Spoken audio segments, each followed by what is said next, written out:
오늘 담임 목사님 설교 중에 쯔양이 언급됐습니다. 쯔양이 누군지 아세요? 잘 모르시는 분들 계신 것 같아요. 쯔양은 먹방 유튜버입니다. 먹방도 모르시는 분 계실 것 같아요. 먹방이 뭐냐면 자신이 먹는 모습 그리고 그 과정을 촬영해서 방송하는 그것이 이제 먹방이에요.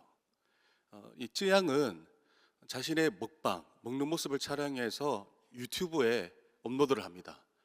많은 사람들이 쯔양을 좋아해요. 쯔양의 방송을 많이 보는데 아주 가녀린 여자거든요. 그 여인이 30인분을 먹습니다. 별로 안 놀라우신가 봐요. 30인분을 먹어요.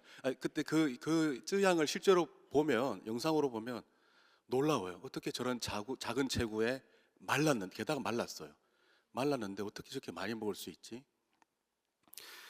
저는 여러분 놀라울 수 있겠지만 저는 먹방을 별로 안 좋아합니다. 제일 좋아할 것 같아 보이시죠? 근데 흥미가 없어요. 저는 볼 시간에 먹습니다. 그렇기 때문에 별 흥미가 없습니다. 그래서 사람들이 왜 먹방을 즐겨 볼까? 좀 이렇게 그 심리가 좀 궁금했어요. 저는 그걸 감동도 없고 또 그렇다고 해서 그렇게 유쾌해 보이지도 않고 남이 먹는 거, 그리고 또 재밌지도 않아 보였어요. 그런데 왜 볼까? 근데 최근에 어떤 분과 대화를 하다가 깨달았습니다. 대화를 하는데 한 분이 말씀하시기를 자기는 너무 먹고 싶을 때, 그리고 먹고 싶은 게 많을 때 사 먹는 게 아니라 먹지 말아야 할 이유가 있잖아요. 뭐 또 다이어트든지 아니면 또 먹고 싶은 게 많은데 다 사 먹을 수는 없으니까. 그래서 찾아본대요. 찾아서 보면 그게 해소가 되나 봐요. 그래서 제가 궁금했죠. 근데 보면은 더 먹고 싶지 않냐. 그래서 저는 사실 이렇게 갑자기 어디에서 그 라면이 튀어나올까 봐 겁을 내거든요. 라면이라 튀어나오면 너무 먹고 싶으니까. 근데 그 이렇게 말씀하시더라고요. 이렇게 애매하게 보면 더 먹고 싶어진다. 그런데 차근차근히 마치 정도 가듯이 쭉 보고 나면은 마치 내가 먹은 듯한 느낌이 든대요. 먹은 것 같대요. 그러니까 잘 먹은 것 같대요. 그래서 그렇구나. 그래서 먹방을 보는구나. 그래서 심리를 좀 이해하게 됐습니다. 그래서 대리만족 이란 말이 있잖아요. 대리만족. 그렇게 대리만족 하나 봐요.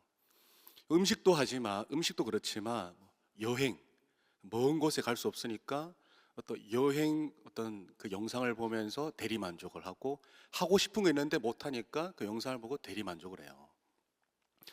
너무 먹고 싶고 너무 하고 싶은 거 못 하는 거 스트레스잖아요. 스트레스. 근데 이렇게라도 스트레스를 해소한다는 거죠.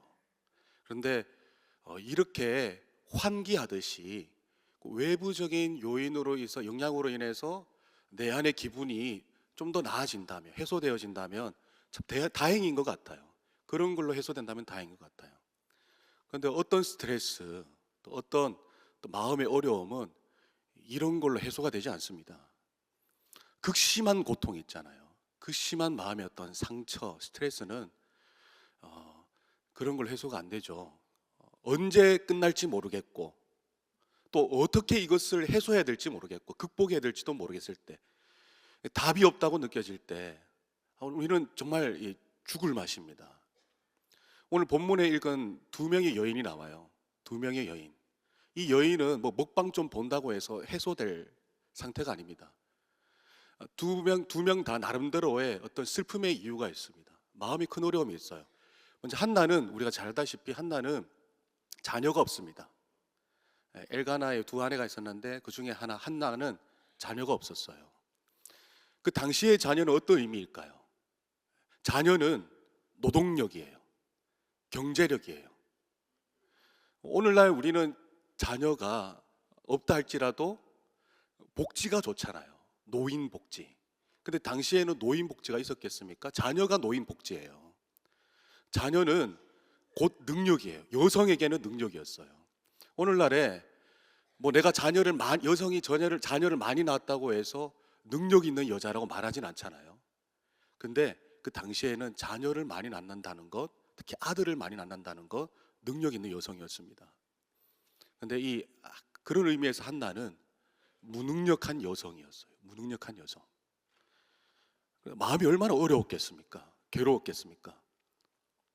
그런데 이 자녀 없는 것도 서러운데 옆에 있는 분인나가 괴롭혀요. 나는 자녀들이 있는데 너는 없지? 계속 괴롭혀요. 얼마나 힘들었을까요? 그게 어쩜 환기 정도로 해소될 수 있는 게 아닌 거죠. 여러분, 분인나는 어땠습니까? 분인나도 그녀의 나름의 마음의 어려움이 있었습니다. 그 때문에 너무 괴로워서 한나를 괴롭혔던 것일 거예요. 왜죠? 남편 엘가나가 한나만 바라보거든요. 한나를 더 사랑하거든요. 제사를 지내고 나면 제물의 분깃을 한나에게는 갑절로 주거든요. 대놓고 노골적으로 편애하는 모습을 분인나가 지켜보면서 얼마나 마음이 아팠겠습니까? 여러분, 자녀가 없는 게 고통스러울까요? 마음이 아플까요? 남편의 사랑을 못 받는 게 아플까요?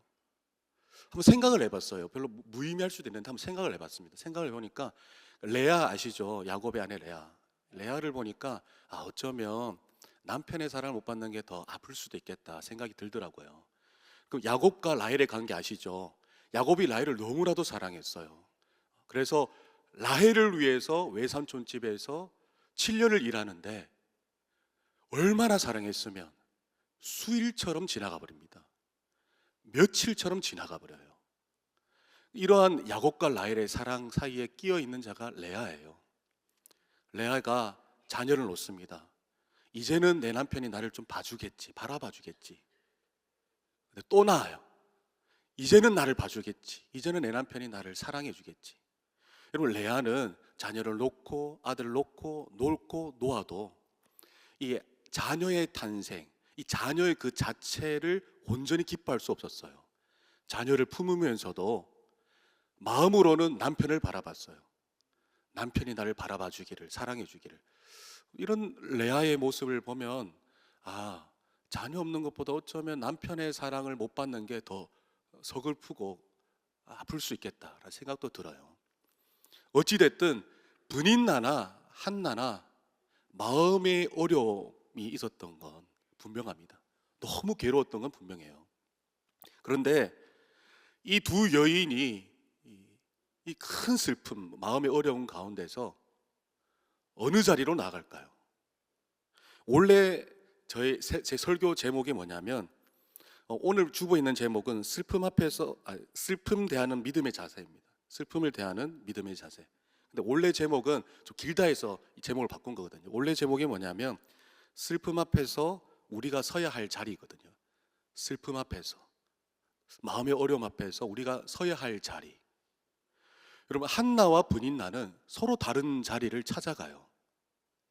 분인나는 어떤 자리를 찾아갑니까? 공격의 자리를 찾아가요. 내가 이렇게 비참하고 아픈 거는 한나 너 때문이야. 한나를 공격해요. 여러분, 누군가로 인해서 내가 피해자다, 내가 이렇게 고생하고 있다라고 한 번쯤은 다 느껴보셨죠? 그럴 때 여러분 어느 자리로 나가보셨습니까? 혹시 공격의 자리로 나가보셨어요? 그러니까 욱 해보니까 해소가 되던가요? 해소가 되질 않습니다. 오히려 그 상대방과 더 어려워져요. 상대방은 욱하니까 상대방은 또 열받겠죠. 또 나는 욱하면서 내 분노로 인해서 더 분노하게 돼요. 그러니까 나아지지 않는 이 관계를 통해서 악순환이 됩니다. 그러니까 공격의 자리도 그것은 해법이 되지 않는다는 건 우리가 다 잘 알고 있습니다. 한나는 어디로 가죠? 기도의 자리로 갑니다. 기도의 자리로 갔더니, 그런데 12절 말씀에 보면 오랜 시간 기도했음을 알 수 있어요. 오랜 시간 동안 기도를 합니다. 자신의 아픈 마음, 분노, 슬픔을 하나님 앞에 토해내요. 오랫동안. 그랬더니 하나님의 임재 가운데서 그 마음의 문제가 해결이 됩니다. 이렇게 찢어지고 막 피 흘리는 것 같은 이 마음이 붙어요. 치료되고 회복이 돼요. 결과적으로 어떻게 되냐면 18절 말씀에 보면 이 한나의 낯빛이 바뀝니다. 그러니까 다시는 얼굴에 근심빛이 없더라라고 기록하고 있거든요. 근심빛이 없어져요. 낯빛이 밝아져요. 낯빛이 밝아졌다는 것은 마음이 환해졌다라는 거거든요. 여러분, 제가 결혼 초에 또 그렇게 안 보이시겠지만 결혼 초에 정말 많이 싸웠습니다. 아내가 정말 많이 싸웠어요. 막 어느 날에는 이렇게 서로 멱살을 잡고 욕을 하고 때리고 그런 적은 없어요. 그러진 않았는데 그러면 제가 이 자리에 있을 수 없겠죠. 그런 정도의 싸움은 아니지만 하여튼 서로의 마음은 피는 많이 흘렸을 것 같아요. 너무 괴로워서 한 날에는 제가 믿음을 가지고 기도의 자리에 나간 게 아니라 그냥 갈 데 없으니까, 이걸 지금 당장 내가 주체할 수 없으니까 그 자리에서 엎드려서 기도를 하는데, 밤이었거든요. 밤에 기도하는데 마치 야곱의 심정이었어요. 나를 축복하기 전까지는 떠나실 수 없다. 하나님, 이 문제를 해결해 주시기 전까지는 나는 잠을 자지 않겠습니다. 아침까지 기도했어요. 물론 중간중간에 한번 졸거나 잠들었을 수도 있는데, 그런데 너무 분하면은, 너무 화가 나고 괴로우면 잠도 안 오잖아요. 그리고 자다가도 스스로 놀래서 깼어요. 내가 이 문제를 지금 당장 씨름해서 해결해야 된다. 하나님, 저는 더 이상 아내를 사랑할 수가 없습니다. 하나님, 사랑하고 싶지도 않습니다.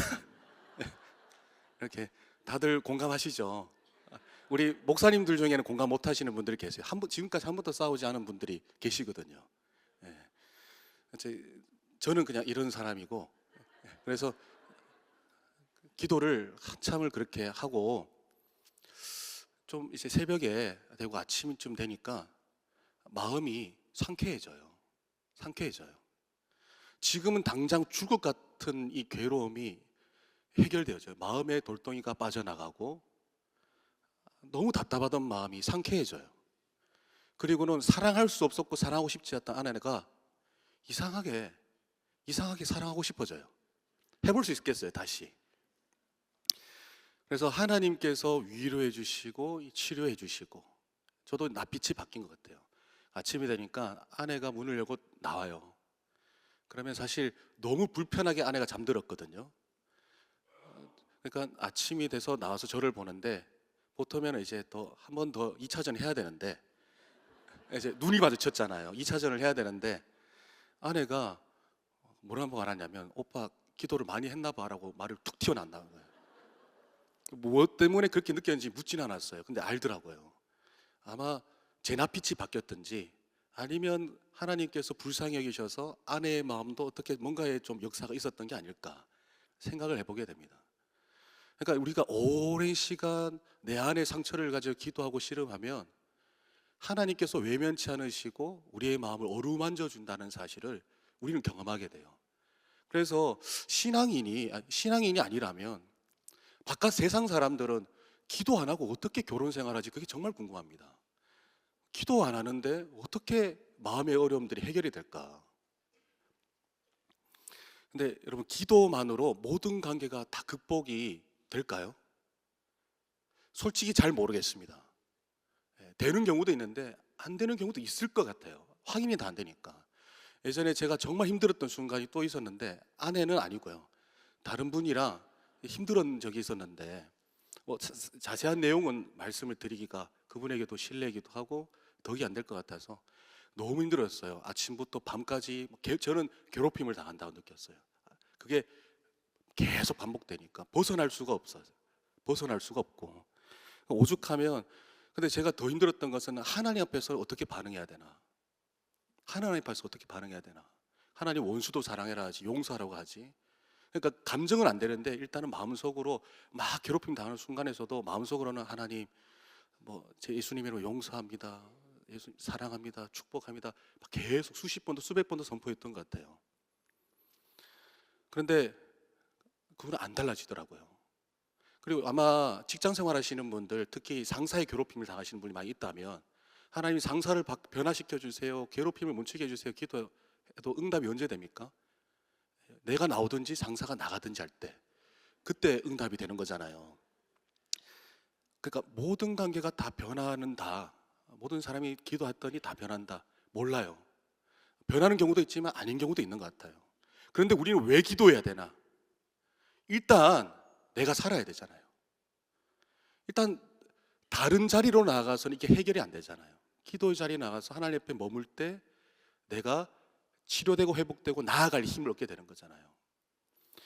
여러분 생각해 보자면 아마 가장 극심한 고통 중 하나가 관계로 인한이 아닐까라는 생각을 해봐요. 관계의 어려움이 순위권에 있을 것 같아요. 고통의 순위권에. 예를 들어서 가장 사랑하는 사람을 잃었을 경우, 가장 신뢰했던 사람에게 배신당했을 경우, 아니면 누군가에게 벗어날 수 없는 괴롭힘을 당할 경우, 뭐 이런 관계 속에서 어려움을 당하는 게 너무 큰 고통일 것 같습니다. 여러분 그래서 여러분 특히 우리 신앙인들은 믿는 사람들은 괴롭혀서는 안 되겠죠. 미워하는 마음으로 말을 하고 행동해서는 안 되겠죠. 블린나처럼 그래서는 안 되겠죠. 우리는 생명을 살리시고 치료하시고 회복하시는 하나님의 자녀로서 우리는 조심해야겠죠. 요한일서 보면은 미워하는 자마다 살인하는 자라고 말합니다. 미워하는 자마다 살인하는 자다. 무서운 말씀 아닙니까? 미워하는 마음으로 누군가에게 말하고 행동하면 그 사람이 정말 죽어요. 그 말로 죽이는 사례가 있죠. 성경에서 엘리사입니다. 엘리야의 제자 엘리사. 엘리야가 떠나기 전에 엘리사에게 너는 나에게 한 가지 구하라고 했는데 당신에게 역사하시는 성령의 당신에게 있는 성령의 역사가 갑절로 내게 임하게 해달라고 구합니다. 그랬더니 정말로 이 엘리사가 능력을 받아요. 엘리야가 승천하고 겉옷이 떨어지자 그 겉옷을 지고 요단강을 쳤더니 요단강이 갈라집니다. 능력을 받았어요. 정말 능력이 임했어요. 그리고는 이 베델로 향하는데 베델을 향하는 길에 어떤 사건이 있습니까? 아이들이 나와서 대머리야 올라가라 말해요. 이 말은 그냥 대머리야 꺼져라 그냥 비아냥거리면서 욕하는 거거든요. 그랬더니 이 엘리사가 마음을 다스려야 되는데 마음을 못 다스렸어요. 미워하는 마음을 못 다스렸어요. 그래서 여호와 이름으로 저주했더니 수풀에서 앙콤 2마리가 나와서 42명의 아이들을 찢어 죽입니다. 여러분 위대한 하나님이 종이에요. 능력의 종이에요. 선지자예요. 선지자는 하나님의 말씀을 전하는 사람이에요. 하나님은 생명의 말씀을 선포하는 사람이에요. 엘리사가 생명의 말씀을 전해야 되고 말씀으로 위로하고 소망을 주고 살려야 될 엘리사가 말로 자신의 어떤 미워하는 마음을 다스리지 못해서 이 말로 죽이죠. 여러분 우리는 미워하는 마음과 이 혀를 다스려야 됩니다. 우리는 마음의 어려움이 올 수 있어요. 관계로 인해서. 그러나 공격의 자리로 나아가서는 안 됩니다. 능력보다 중요한 것은 마음을 다스리고 말을 지키는 거예요. 여러분 한나 무능력했잖아요. 자녀가 없었어요. 브닌나는 유능했잖아요. 자식들이 있잖아요. 근데 브닌나는 공격을 했어요. 한나는 죽을 것 같아요. 한나는 공격했다, 똑같이 대받아쳤다는 말씀이 없습니다. 그런데 한나가 마음을 다스렸다? 이거는 좀 찾아볼 수가 있어요. 우리 8절 9절 말씀을 우리 함께 읽어보겠습니다. 8절 9절 말씀입니다. 시작. 그의 남편 엘가나가 그에게 이르되 한나여 어찌하여 울며 어찌하여 먹지 아니하며 어찌하여 그대의 마음이 슬프냐 내가 그대에게 열아들보다 낫지 아니하냐 하니라. 그들이 실로에서 먹고 마신 후에 한나가 일어나니 그때 제사장 엘리는 여호와의 전 문설주 곁 의자에 앉아 있었더라. 아멘. 여러분 얼마나 분하고 속상하고 아프면 밥을 못 먹어요. 울기만 하고 있어요. 지금 어떤 상황이냐면 제사를 지내고 난 다음에 가족들끼리 함께 식탁의 자리에서 식사하는 자리인데 못 먹고 울고 있는 거예요. 너무 아파서 울고 있는 거예요. 그런데 한나는 그 식탁의 자리를 떠나지 않습니다. 떠나지 않아요. 거기에서 여러분 밥상을 엎거나 아니면 남편에게 당신은 중재자 역할도 제대로 못하고 이게 뭐냐 이렇게 남편을 공격할 수도 있는 상황이에요. 그리고 또 우리 드라마에 자주 나오는 것도 안 해요. 오렌지 주스 같은 거 이제 막 뿌리잖아요. 막 뿌리든지 엎든지 이런 것도 안 해요. 근데 이게 저는 이렇게 스트레스를 받거나 힘든 일 있으면 먹으면 풀려요. 단순한 사람인데, 근데 저도 너무 힘드니까, 너무 힘들 때는, 스트레스 받을 때는, 너무 아플 때는 안 먹히더라고요. 예전에 제가 힘들게 했다는 분 잠깐 얘기했었잖아요. 훗날에 우연히 마주쳤는데 뒤에서 저를 툭 치면서 아는 척 했는데 바로 체했습니다. 네, 바로 체했어요. 못 먹겠더라고요. 그러면 얼마나 아프고 괴롭고 힘들면 울기만 하고 못 먹겠습니까? 그런데 그런 상황에서도 식탁의 자리를 떠나지 않아요. 떠나지 않았다는 것은 어떤 의미입니까? 이 관계를 깨뜨리지 않았다는 거예요. 그리고 물의 한 선을 넘지 않았다는 거예요. 여러분, 그러고는 이게 또 왜 믿음의 자세냐면, 여러분, 사람에게 쏟아봤자, 내 감정을 쏟아내고 공격해봤자 해결이 되지 않다는 걸 아는 거예요. 하나님께 나와서 쏟아내야지 내 마음이 해결이 되고 문제가 해결된다는 걸 아는 거예요. 한나는 참고 견디고 이제 기도의 자리로 나아갑니다. 그랬더니 낯빛이 바뀌게 된 거죠. 그리고 낯빛이 바뀌었을 뿐만 아니라 서원을 하게 되는데요. 서원의 내용을 잠깐 우리 한번 읽어보겠습니다. 10절과 11절 말씀입니다. 시작. 한나가 마음이 괴로워서 여호와께 기도하고 통곡하며 서원하여 이르되 만군의 여호와여, 만일 주의 여종의 고통을 돌보시고 나를 기억하사 주의 여종을 잊지 아니하시고 주의 여종에게 아들을 주시면 내가 그의 평생에 그를 여호와께 드리고 삭도를 그의 머리에 대지 아니하겠나이다. 아멘. 여러분, 이 서원이 한나가 지금 너무 괴로우니까 감정적으로 충동적으로 그냥 툭 내뱉은 말이라고 보여지시나요? 그렇지 않습니다. 오랜 기도, 우리가 그런 경험이 있잖아요. 오래 기도할 때 내 어떤 아픔을 토해내고 문제를 아래다가 갑자기 기도의 내용이 바뀌잖아요. 성령님께서 감동 감화하시면 기도의 내용이 바뀌잖아요. 이건 그냥 감정적으로 충동적으로 한 말이 아니라 기도하는 가운데 성령님께서 감동하시고 감화하신 거예요. 그 성령의 감동 감화는 무엇이라 표현합니까? 우리는 하나님의 음성이라 표현합니다. 그러니까 즉 이 여인이 한나가 자기가 말로 자기가 서원하는 것 같지만 지금 기도하는 가운데 하나님의 음성이 자신의 내면에게 울린 거예요. 그 음성이 울린 거예요. 위로가 임하고 치료가 임하고 회복이 임한 거죠. 여러분, 제가 우리 리딩 지저스를 통해서 창세기 출애굽기를 읽어오면서 정말 제가 너무 감동되고 위로가 되었던 키워드가 뭐냐면 언약의 말씀이었어요. 언약의 말씀. 그러니까 이제 아브라함, 이삭, 야곱뿐만 아니라 믿음의 손조들이 어려운 순간에, 두려운 순간에, 절망의 순간에 하나님이 찾아오시고 약속하세요. 두려워하지 마. 내가 너와 함께 할게. 너와 내 자녀에게 그렇게 할게. 너는 복이야. 너를 축복한 사람 축복하고 저주한 사람 저주할 거야. 이렇게 늘 약속하세요. 말씀하세요. 그리고 하나님의 이 언약을 이루어 가세요. 그래서 이 믿음의 손자들은 하나님의 음성이 내면에 울릴 때, 언약의 말씀이 임할 때 치료가 되고 회복이 되고 또 나아갈 힘을 얻게 돼요.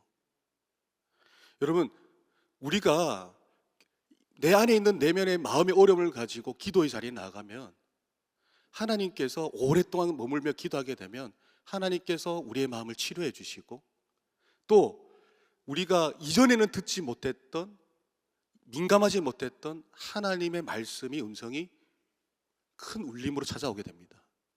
여러분, 신앙인이 괴로운 게 뭐죠? 성경을 읽어도 감동이 없을 때, 기도를 해도 감동이 없을 때, 그게 가장 힘든 거잖아요. 그런데 하나님 앞에서 머물며 내 마음을 끄집어내고 토해내면, 오랫동안 기도하면 여러분, 이런 감각이 다시 회복되는 겁니다. 기도하는 가운데 다시금 하나님 말씀이 들려오는 경험이 회복되어지는 거죠. 그랬더니 어떻게 됩니까? 18절 말씀에 보면 낯빛이 바뀌었을 뿐만 아니라 어떤 변화가 있냐면 가서 먹고라고 기록하고 있습니다. 가서 먹고. 한나는 못 먹었어요. 분인나랑 마주보면서 못 먹었어요. 먹을 수가 없었어요. 그런데 기도하고 나니까 하나님 말씀이 내 안에 울림이 있고 나니까 이제는 분인나와 마주하면서 먹을 수 있게 되었어요. 왜 먹을 수 있게 되었을까요? 여러분, 이 기도와 가운데 하나님의 임재를 경험하고 말씀을 듣게 되면 우리 안에 정체성이 회복됩니다. 정체성이 확립됩니다. 이전에 한나는 우리는 고난 중에 많은 질문을 하게 되거든요. 그리고 그 중에 하나 또 고난 중에 정체성 혼란이 찾아오거든요. 분인나와 나는 도대체 뭔가? 그리고 하나님과 나는 뭔가? 하나님 날 사랑하시나? 사랑하신다고 왜 자녀를 안 주고 왜 이 문제를 해결 안 해주시나?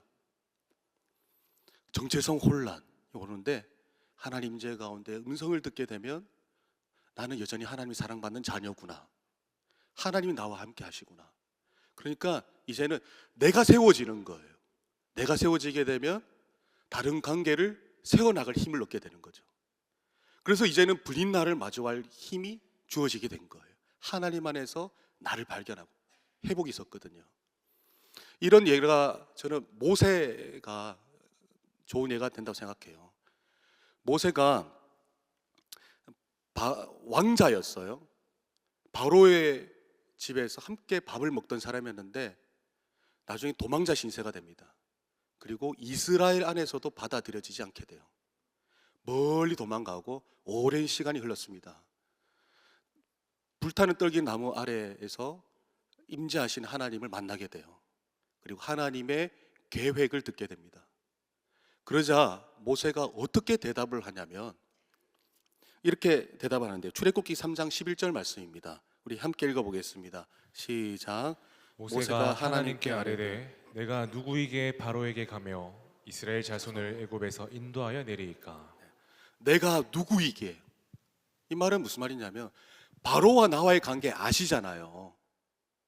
난 도망자예요. 왕자도 아니에요. 이스라엘과 나와의 관계도 아시잖아요. 나는 뭐예요? 나는 도망치면서 오랜 시간 동안 얼마나 정체성 혼란이 있었겠습니까? 나는 뭔가? 나는 잡종인가? 하나님께 선택받은 백성이 아닌가? 나는 버려진 건가? 하나님 살아계신 건가? 얼마나 혼란이 있었겠습니까? 그러니까 나는 누구이게 이 말은 여러분 어려움이나 고난으로 인해서 형성된 정체성 혼란의 언어예요. 정체성 혼란의 언어. 나는 누구이게? 그랬더니 하나님께서 뭐라 말씀하시냐면 어떻게 대답하시냐면 내가 반드시 너와 함께 있으리라. 내가 반드시 너와 함께 있으리라. 이 말씀을 듣습니다. 언약의 말씀이 임하니까 모세에게 어떤 변화가 일어납니까? 언약의 말씀이 임하니까 내가 하나님이 나를 사랑하시다. 나와 함께 하신다. 나에게 이런 위대한 계획이 있구나. 내면의 회복이 되어져요. 그리고는 결국에는 어떻게 되죠? 관계의 반전의 역사가 일어납니다. 바로를 이기게 되고 이스라엘에게 용납되어졌을 뿐만 아니라 이스라엘의 지도자가 됩니다. 그러니까 하나님 안에서 나를 세워지니 내가 세워지니까 관계의 반전의 역사도 뒤따르게 되죠. 그러면 한나는 어때요? 한나도 기도 가운데 말씀을 통해 자신을 세워지니까 이제 브린나와의 관계가 세워지잖아요. 관계의 반전. 그러니까 화해했는지는 모르겠어요. 그러나 적어도 최소한 마주보며 식사할 수 있게 되었잖아요. 그리고 후에 어떻게 됩니까? 사무엘을 낳게 됩니다. 위대한 선지자 사무엘. 여러분, 그래서 한나는요 세상에서 가장 자랑스러운 엄마가 돼요. 세상에서 가장 자랑스러운 엄마가 됩니다. 분인나와 한나와의 관계의 반전의 역사가 일어납니다. 사랑하는 성도 여러분, 우리가 끊임없이 마주해야 될 것은 애통한 마음이에요. 마음의 어려움, 슬픔, 고통, 괴로움. 그럴 때면 어느 자리로 나가야겠습니까?